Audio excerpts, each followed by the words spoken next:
Bonjour à tous, c'est DJ Fred72. Aujourd'hui, je vais vous montrer sur le Compact Mini, c'est doit être le CQ10 si ma mémoire est bonne.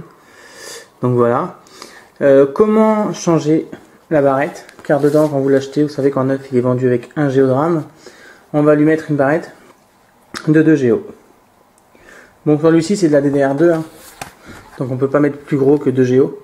Donc c'est très simple, vous retirez la batterie, donc il y a deux... Sur la batterie, vous avez, quand elle est enclenchée, vous avez le cadenas qu'il faut pousser vers le blanc pour qu'on voie le rouge. Et après, vous poussez celui-ci et vous sortez la batterie et elle sort toute seule. Une fois que vous avez retiré la batterie, parce qu'il n'y a aucune vis à enlever sur celui-ci, au moins pour avoir le cache, là vous avez un petit truc, un petit bâton, petit truc en plastique là orange. Donc vous le poussez et ça pousse en fait le plastique qu'il faut écarter. Donc il ne faut pas hésiter à, en allant pas comme un bœuf, mais en forçant légèrement, à l'écarter et il se déclipse de partout en fait. Donc voilà. Donc là vous avez disque dur, hein, Wi-Fi, l'emplacement de la batterie, ventilateur pour le processeur. Là vous avez un haut-parleur. Et nous la barrette elle est ici. Pour avoir accès à cette barrette, il vous faut un petit tournevis cruciforme. Donc cruciforme c'est ça. Pour retirer les vis qu'il y a ici et là. Donc je vais les retirer.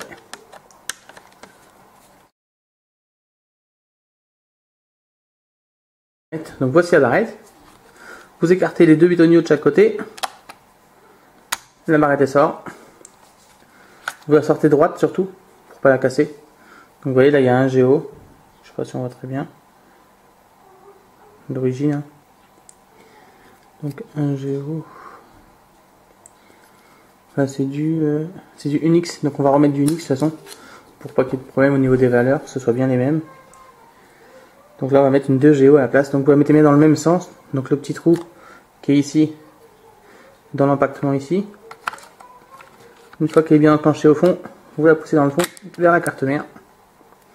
Une fois qu'elle est clipsée, on remet le cache. Voilà, pour ceux qui veulent le remettre, moi je le remets parce que ça fait c'est d'origine, donc je le remets. Mais comme je vous dis, hein, sur certains CQ10 mini, ce cache là n'existe même pas en fait. Vous avez directement accès à la RAM. Donc on va voir que c'est quand même plutôt rapide. Donc on remet le cache. Donc pour remettre le cache sans rien abîmer, les petites pattes du dessous en premier. Voilà. Et puis on clipse jusqu'en haut.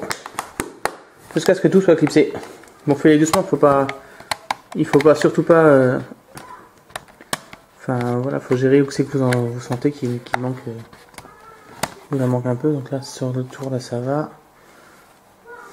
Ça a l'air d'être bon. Et juste là en fait. Ah, c'était à l'intérieur. Voilà. Donc là c'est nickel. Il est bien remis. On va remettre la batterie.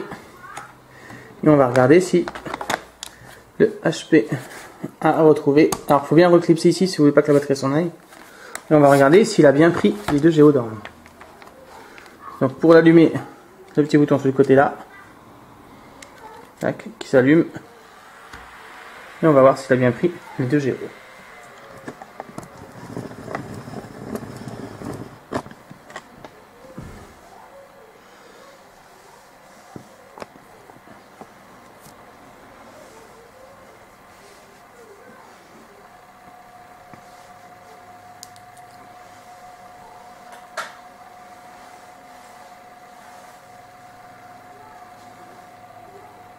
Donc déjà il a pris la barrette puisqu'il s'allume.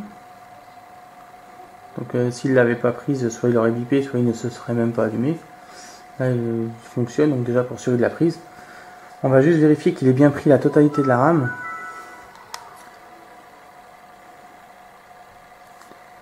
Donc là, on attend qu'il démarre un peu, parce que c'est quand même un... C'est un Intel Atom 1.66 je crois de mémoire. 1.67, j'étais pas loin. Donc il prend bien, voilà, donc forcément il demande de réévaluer l'indice de performance. Puisque nous avons changé la RAM et il a bien pris les 2 Go de mémoire. Merci à tous d'avoir regardé cette vidéo. N'oubliez pas, partagez-la, cliquez sur j'aime, abonnez-vous à ma chaîne. Et voilà, je vous remercie.